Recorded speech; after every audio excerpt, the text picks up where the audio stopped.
हर हर महादेव। सावन के पवित्र महीने में हम सब शिव भक्त श्रद्धा से भगवान शिव की पूजा करते हैं। पर क्या आपने कभी सोचा है, तुलसी जो भगवान विष्णु को इतनी प्रिय है, वह शिवलिंग पर क्यों नहीं चढ़ाई जाती? आज हम जानेंगे एक ऐसी रहस्यमयी पौराणिक कथा जिसमें भक्ति है, प्रेम है और एक देवी का बलिदान छिपा है। तुलसी, जिसे वृंदा भी कहा जाता है, हिंदू धर्म में एक अत्यंत पूजनीय पौधा है। ये घर के आंगन में लगी होती है और धार्मिक दृष्टिकोण से बेहद पवित्र मानी जाती है। तुलसी का उपयोग हरि पूजन, श्री कृष्ण आराधना, यज्ञ, विवाह आदि शुभ कार्यों में होता है। लेकिन एक प्रमुख नियम ये भी है कि तुलसी के पत्ते शिवलिंग पर नहीं चढ़ाए जाते, विशेष रूप से श्रावण मास में जब शिव भक्त विशेष भक्ति और श्रद्धा से पूजा करते हैं। इस नियम के पीछे एक गहरी पौराणिक कथा और आध्यात्मिक कारण छिपा हुआ है।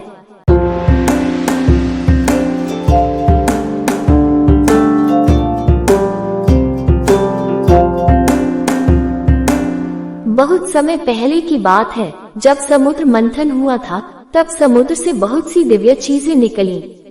उन्हीं में से एक था जलंधर। जलंधर एक अत्यंत शक्तिशाली असुर था, जिसका जन्म समुद्र से हुआ था। उसका पालन पोषण शंकर जी के गण शुक्राचार्य ने किया था।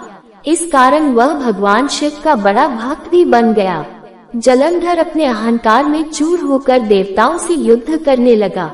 वह देवराज इंद्र को पराजित करके स्वर्ग पर अधिकार करने लगा।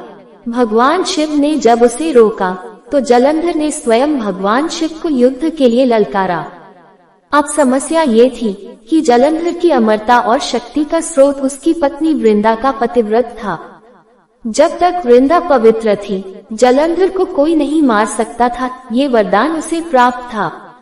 जब देवता हारने लगे और जलंधर को कोई भी नहीं रोक पा रहा था, तब भगवान विष्णु ने एक लीला रची। वह जलंधर का रूप धारण करके वृंदा के समक्ष प्रकट हुए और उसे भ्रम में डाल दिया। वृंदा ने उन्हें अपना पति समझकर उनका स्पर्श कर लिया। इसके साथ ही उसका पतिव्रत धर्म भंग हो गया और उसी क्षण शिवजी ने जलंधर का वध कर दिया।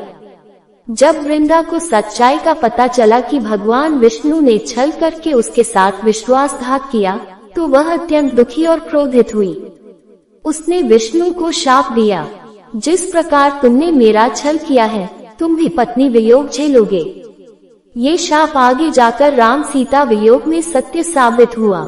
इसके पश्चात वृंदा ने अग्नि में प्रवेश कर लिया और सती हो गई। भगवान विष्णु ने उसकी भक्ति और पवित्रता से प्रसन्न होकर उसकी राख से एक पौधा उत्पन्न किया, जिसे आज हम तुलसी कहते हैं। और इसीलिए तुलसी को विष्णु प्रिय, शुद्धता की देवी और सती वृंदा का स्वरूप कहा जाता है। शिवलिंग पर तुलसी क्यों नहीं चढ़ाई जाती? अब जब ये स्पष्ट हो गया कि वृंदा का पतिव्रत धर्म शिवजी के हाथों परोक्ष रूप से समाप्त हुआ और जलंधर का वध हुआ, तो तुलसी का रूप बनी वृंदा भगवान शिव से अप्रसन्न रही। तुलसी का संबंध विष्णु परंपरा से है, जबकि शिवलिंग की पूजा शाक्त परंपरा में होती है।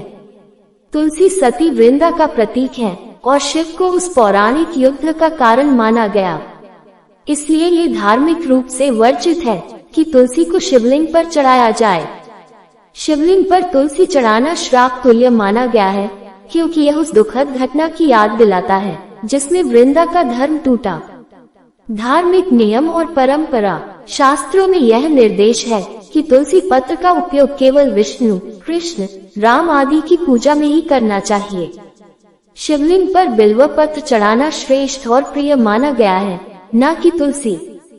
तुलसी का गुण शीतलता है और शिवलिंग का स्वभाव भी शीतल है। दोनों का योग अधिक लाभकारी नहीं माना जाता। इसके अतिरिक्त तुलसी को देवी स्वरूप भी माना जाता है और शिवलिंग पर उसे चढ़ाना विवाह निषेध जैसा माना जाता है। शिव पूजन में क्या चढ़ाना चाहिए? बिल्व पत्र, बेलपत्र, धतूरा और आक का फूल, गंगा जल, कच्चा दूध, शहद, दही, भस्म, राख महादेव की पूजा में शिव मंत्रों के जाप के साथ चढ़ाना चाहिए।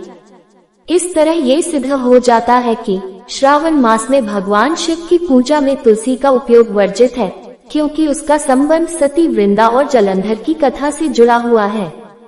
तुलसी का जन्म एक महान पतिव्रता स्त्री की अग्नि प्रवेश से हुआ था, जो भगवान शिव के युद्ध के परिणाम स्वरूप हुआ। इसलिए शिवलिंग पर तुलसी चढ़ाना धार्मिक दृष्टि से निषिद्ध है और इसके स्थान पर बिल्वपत्र, गंगाजल, धतूरा आदि चढ़ाना ही श्रेष्ठ माना गया है।